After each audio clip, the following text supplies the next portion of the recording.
We appreciate all the love that everybody's showing, and I mean, we really, really do.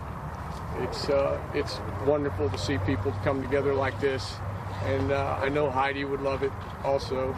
It's been just really hard to do all this, you know, unbelievably so. It turned out to be a terrible thing, you know, that nobody saw coming.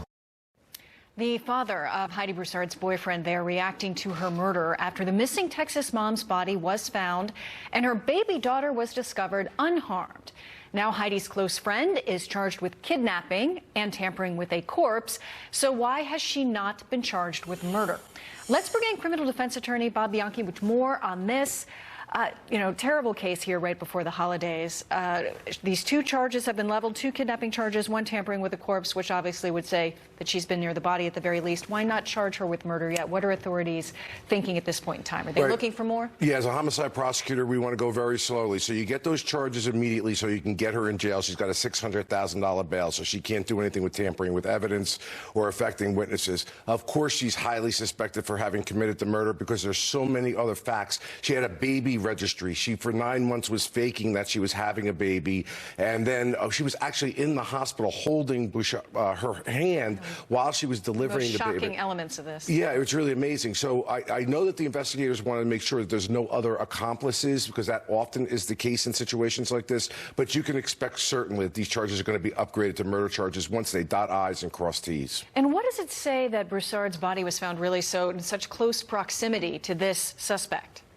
Well, I mean, obviously, that's a very good fact. What they have is that vehicle was in the location. She's a friend. There was no foul. There wasn't any kind of force that was being used. They took that vehicle. She brought her in the vehicle, strangled her. There were ligature wounds, which means probably a rope or something like that. And the vehicle's at her house, and at her home in the trunk is the body of the deceased person. So there's obviously very strong evidence. Plus, of course, as I said, which is the most important thing, they had that vehicle in the location of where she disappeared. That's a huge fact. I mean, is there something here? We're talking about this young mother. She also has a 6-year-old son. Now she has this infant daughter just a few weeks after giving birth.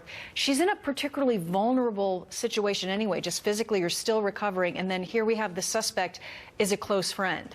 So would that mean she might have been, you know, unawares of this potential plot? Yeah. Not suspicious at all of someone you've known for so long. You know, and this is something prosecutors are going to take into consideration. I did when you're looking at a decision as to whether to make this a death penalty case, should she be charged with murder? Because she was vulnerable, because there was a friendship that was there. She took advantage of her. She plotted this for a significant period of time. These are all aggravating factors that would lead towards higher charges and higher sentencing. So that premeditation aspect that the prosecutors are likely to talk about as this goes forward, that'll be big? Well, it's going to be big also because it also eliminates a defense of either passion provocation or insanity, because it clearly knew what she was doing because she did it for such a significant period of time, and that goes against any legitimate defense psychiatrically. So she's in bad trouble with respect to that as far as a defense in the case. And, you know, we've seen these family members come forward clearly suffering here, but we've gotten word that the baby, at least, appears to be back with the family. Remember, there was a little question there. They were like, oh, we're going to do a DNA test. Yeah, you know, I'm writing a book right now, actually, on the resiliency of murder victims and their families, actually, and how they respond to this. The baby being brought back is obviously a huge thing, but it's really interesting to me in my career with all the murder cases that I prosecuted to see which families are able to overcome this and those that aren't and go down a really dark place. Obviously, they're in a dark space right now. The baby being brought back is great, but it'll be interesting, and I hope, especially during this holiday season, that there'll be some peace and resolution somewhere down the line, and hopefully the criminal justice system will be able to offer them some measure of justice in this case. Absolutely. And of course, that baby has a big brother waiting at home. Well, here it is, the Christmas and holiday season.